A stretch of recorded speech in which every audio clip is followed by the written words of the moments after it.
4 days ago, the United States military captured the president of Venezuela in his own home. 40 people died. Maduro is now in a Miami jail cell. And America controls access to 303 billion barrels of oil. But before the dust even settled, before the world finished processing what just happened, President Trump turned his eyes north. 836,000 square miles of ice, rock, and some of the most valuable real estate on Earth. Greenland.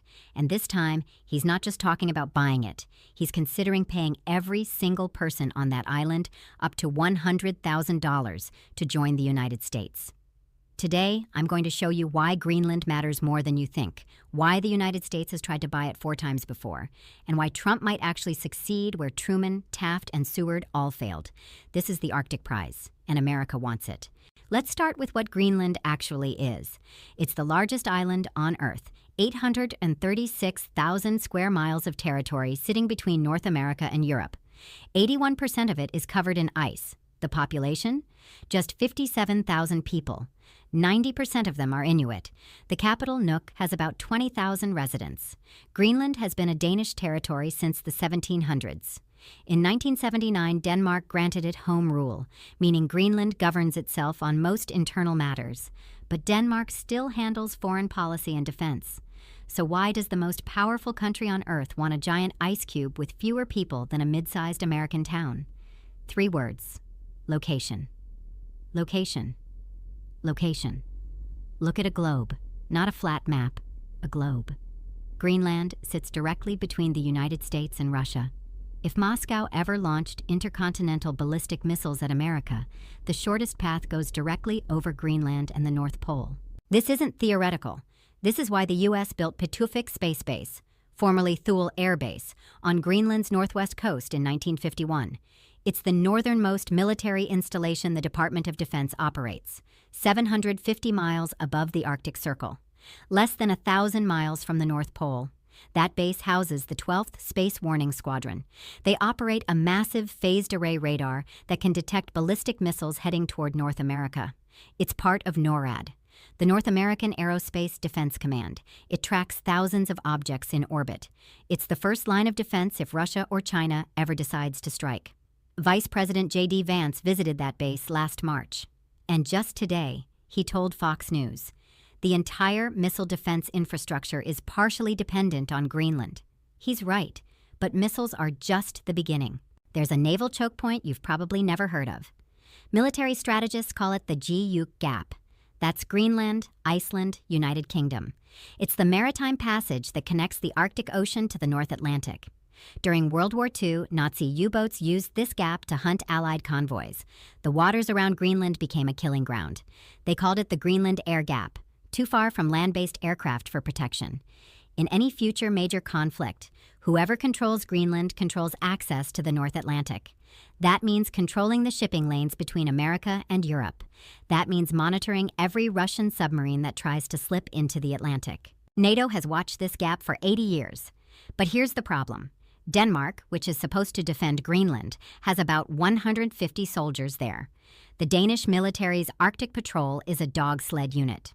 I'm not joking. It's called the Serious Dog Sled Patrol. They cover sovereignty by literally skiing across the wilderness. J.D. Vance put it bluntly today. Denmark has not done a good job keeping Greenland safe. They've underinvested in security. The Trump administration's argument is simple.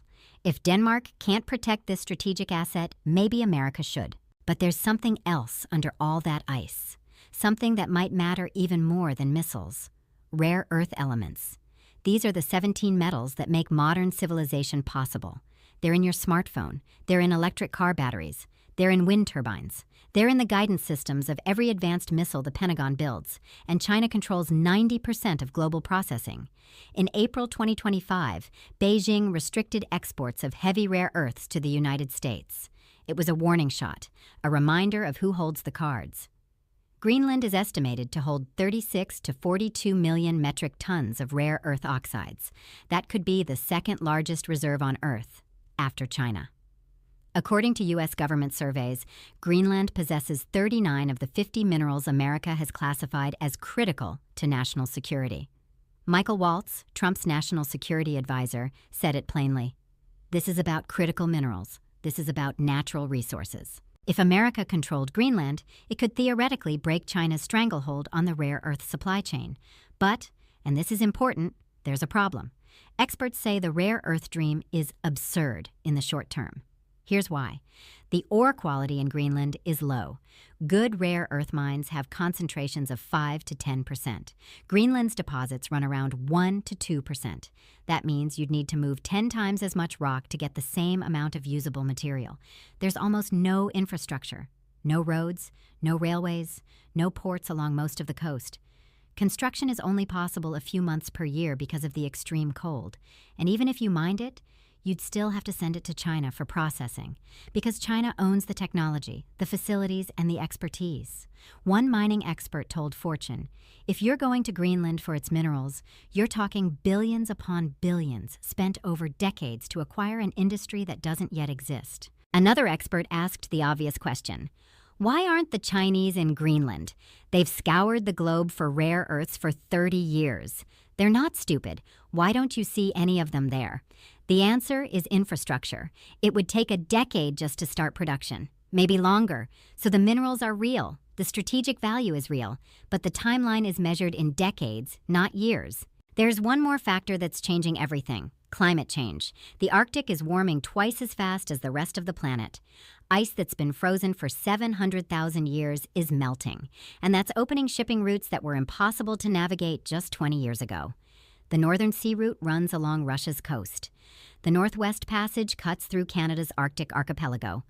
And if current trends continue, a transpolar route, straight across the North Pole, could become viable within our lifetimes. These routes could cut travel time between Asia and Europe by 30 to 40% compared to the Suez Canal. That's not just convenience. That's hundreds of billions of dollars in global trade. Russia knows this. They've reopened more than 50 Soviet-era Arctic bases. They're building icebreakers. They're planting flags. China knows this too. Beijing declared itself a near-Arctic state in 2018, which is geographically ridiculous but strategically serious. They want a polar Silk Road for Arctic shipping, and Greenland sits right in the middle of all of it. Whoever controls Greenland controls the western gateway to these emerging routes. They can monitor traffic. They can project power. They can shape the future of global trade.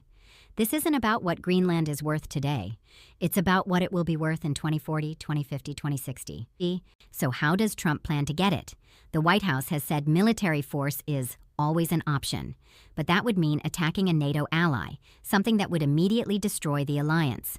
Today, Reuters broke a story that reveals a different approach. According to 4 sources familiar with internal White House discussions, Trump administration officials are considering direct payments to Greenland's residents, lump sums ranging from $10,000 to $100,000 per person to convince them to vote for independence from Denmark and join the United States. With 57,000 people, that's a maximum payout of $5.7 billion. For context, in 1946, President Harry Truman offered Denmark $100 million in gold for Greenland. Adjusted for inflation, that's about $1 billion today. Denmark said no. The Trump plan is different. Instead of buying the island from Denmark, you'd essentially buy the people, convince them to vote for independence, then sign a compact of free association, the same arrangement America has with Palau, the Marshall Islands, and Micronesia. It's creative. It might even be legal. And it addresses a key problem. Polls show most Greenlanders want independence from Denmark, but they're worried about the economic costs. $100,000 per person would solve that problem. The question is whether Greenlanders would actually take the deal. Surveys show the vast majority don't want to become Americans. They want independence, but on their own terms. Still, money has a way of changing minds, and $5.7 billion is a lot of money. The European reaction has been furious. 7 countries, France, Germany, Italy, Poland, Spain, the United Kingdom, and Denmark, issued a joint statement this week. Greenland belongs to its people. Only Denmark and Greenland can decide matters concerning their relations. Danish Prime Minister Mette Frederiksen didn't mince words. If the United States attacks another NATO country, everything stops, including NATO. The Danish military has confirmed that a 1952 rule of engagement remains in force. If Greenland is invaded, soldiers are ordered to engage immediately without waiting for orders. Shoot first, ask questions later. Denmark announced $2.3 billion in new Arctic defense spending, 3 new naval vessels, surveillance drones, satellite capacity. But here's the reality. Denmark has 57,000 people in Greenland and about 150 soldiers. The United States has the most powerful military on Earth. If Washington decided to take Greenland by force, Copenhagen couldn't stop them. The real question is the cost, not the military cost, the diplomatic cost. Taking Greenland would end NATO. It would shatter America's alliance system in Europe. It would validate every accusation that the United States is becoming an imperial power. Secretary of State Marco Rubio is meeting with Danish officials next week. The official line is dialogue. But after Venezuela, everyone knows the administration isn't bluffing. 836,000 square miles, the largest island on Earth, the gateway to the Arctic, home to minerals that could reshape the global economy, positioned on the shortest path between Moscow and Washington. The United States has wanted Greenland since 1867. 4 presidents have tried to acquire it. All of them failed, but none of them had just captured a foreign head of state in his own bedroom. None of them were offering $100,000 to every man, woman, and child on the island. And none of them were willing to say, out loud, that NATO might be worth less than 836,000 square miles of ice. This isn't the end of the story. It's the beginning. Venezuela was the test. Greenland is the prize. I'll be covering every development. Subscribe so you don't miss what comes next. I'm Victoria Stone. Thank you for watching.